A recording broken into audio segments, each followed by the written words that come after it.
What is going on, y'all? Welcome back to another episode of the Dundalk Trapp podcast here. Um, with me and Ray today. We're without Gio. Hopefully we get him back soon. Not sure when that'll be, maybe next week. But while he's gone, we'll be giving our plays. We'll be on every day.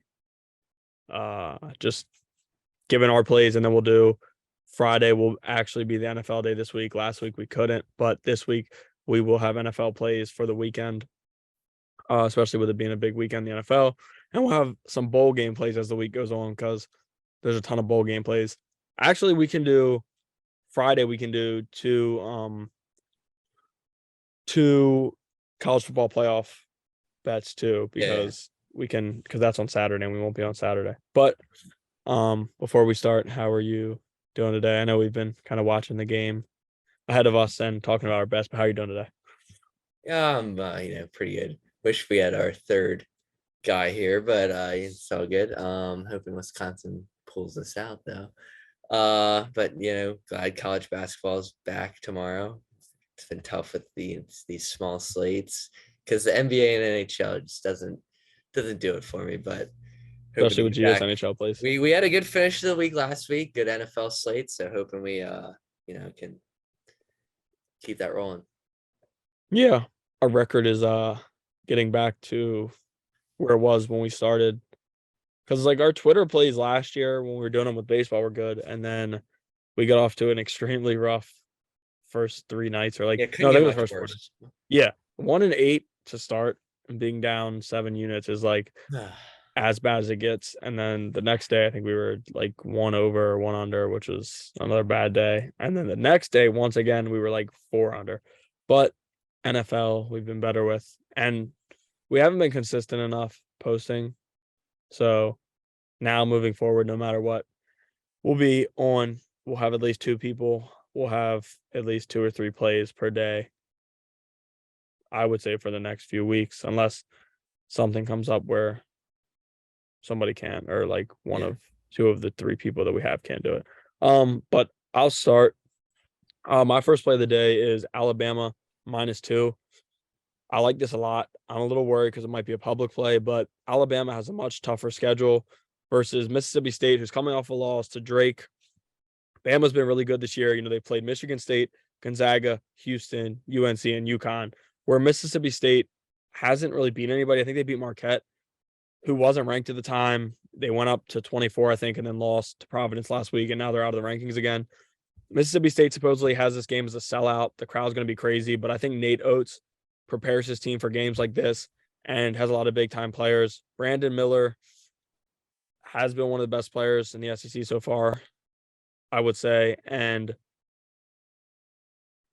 oh, Wisconsin just fumbled a game Yeah, away. that's what I'm like. I'm not reacting to you like I do Gio, but but that is Wisconsin's sell job is happening. It, yeah, we both have Wisconsin in this one, if anybody's watching. But like I was saying, Brandon Miller is a beast. And I think he's going to win SEC Player of the Year. Maybe he's had a really good year, and I think he continues with that play against Mississippi State. Like I said, Mississippi State, all their wins have been like shady. I don't know. I don't think they're as serious as it looks. I think they're kind of like Maryland was at the beginning of the year, where they look good. They're not really playing too good of teams, but when they run into an elite team in Alabama, I think they lose. And 2 points is small, but I think it's because it's at Mississippi State in front of a sold out crowd. I think Alabama wins this by at least 5, maybe double digits with it being a sold out crowd on the road. It'll be tough, but I think Alabama wins this one handily. Yeah, I like that, especially Mississippi State did not look good against Drake last week. That was bad. They blew that lead. My first play is Connecticut or UConn minus 12.5 against Villanova. This is a big line if you're thinking a traditional year, like Villanova is always a top program, but UConn has just looked unstoppable this year. They haven't had a game where every game they've won has been above 10 points and they're undefeated. So I think they can cover this number at home.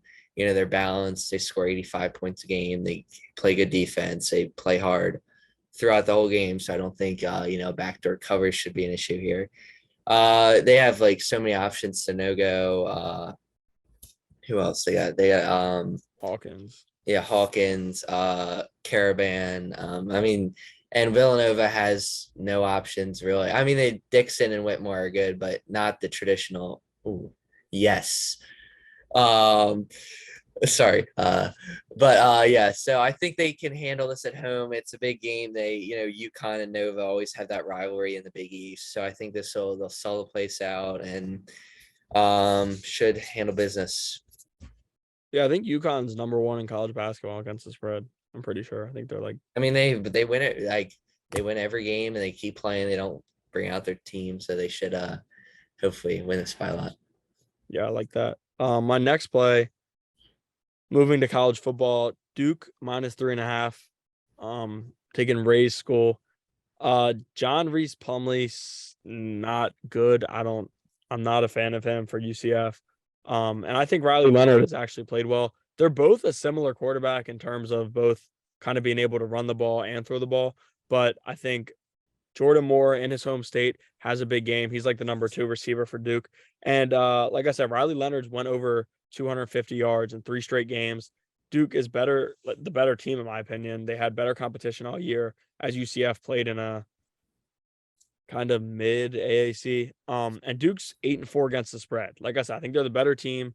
They've covered more this year, and they've they just have a tougher schedule, which kind of sets them up for this game. UCF doesn't have many losses this year, but they got handled by Tulane last time, and John Reese Plumlee's play will win or lose on this game. And I think Duke's defense steps up when they need to. UCF struggles against the pass, and Riley Leonard should step up, have a big game. I like Duke to win this by at least a touchdown. Yeah, it is a good play. My next play is Davidson money line against Fordham. This line actually opened up at Davidson being the underdog before I was gonna go on this video, but it has flipped since we've only been on this for like a little bit. Davidson is now the favorite, so I think that shows you like a lot of money is coming in on Davidson by the sharps overnight, so that's a good sign. I like this Davidson team. I mean, they're always, a good mid-major program. They have Foster Lawyer leading the way at the point guard. He gets like 18 a game, shoots 93% from the free throw line. Sam Meninga, their big guy, can stretch the floor, knock down threes and play good in the post. So I think those two should be able to, carry the way for Davidson. And this Fordham team, I looked at their schedule, nothing special. Like they've beaten a bunch of low ranked D1s, like Stonehills and stuff like that. So I don't think their 12 and run record is true. Davidson has played a good schedule so far, so I think even on the road, this experienced team should be able to handle business and win the game in their first conference game this year. My last play, staying in college football. This is probably my least confident play of all my 3, but I still like it. Ole Miss minus 3.5. The SEC is just notoriously better than the Big 12. Ole Miss has a great run game with Keanshawn, Judkins, and Zach Evans. Coming into the year, I thought Zach Evans would be their number 1, but Judkins has had a great year. And Texas Tech is horrible against the run. They like 100 or high 80s, something like that. I was looking at it before. They struggle against the run. Ole Miss has a good run game, and 3.5 I just don't think is big enough in a SEC Big 12 matchup. Ole Miss needs this win as they've lost 3 straight.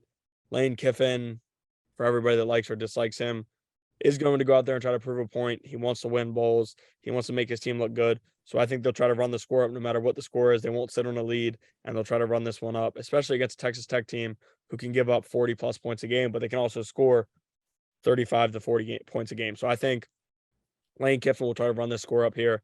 And I think Keanshawn, Judkins, and Zach Evans have a big day running the ball and run all over Texas Tech and win this game by 10 plus. Yeah, I like that. I think it'll be a shootout, but I think Ole Miss's guys will be happy. Towards the end of the year, all those rumors with Lane Kiffin coming in, like he's leaving, so now that he's staying, hopefully Yep. they come out firing for him. My last play is Kentucky minus 2.5 against Missouri. Another on the road play, but I think this team has experience on the road. They played tight at Michigan, which is a much more hostile environment. than Missouri is, especially with the students on break. So I don't think it'll be that loud.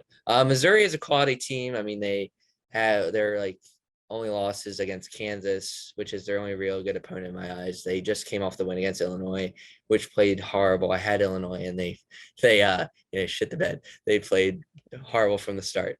But I think Kentucky handles business. Just Severe Wheeler, Reeves, Oscar Sheboy. I think Sheboy destroys in the paint since Missouri's like a perimeter based team. So I think he gets 15 rebounds at least, probably double easily, and they take care of business. So I think they need this win. Also, they've struggled at the start. So I think Coach Cal will get this team ready to play and start this like big SEC stretch strong. Yeah, I like that a lot. I'm definitely gonna have the same thing. And the Missouri, Missouri isn't.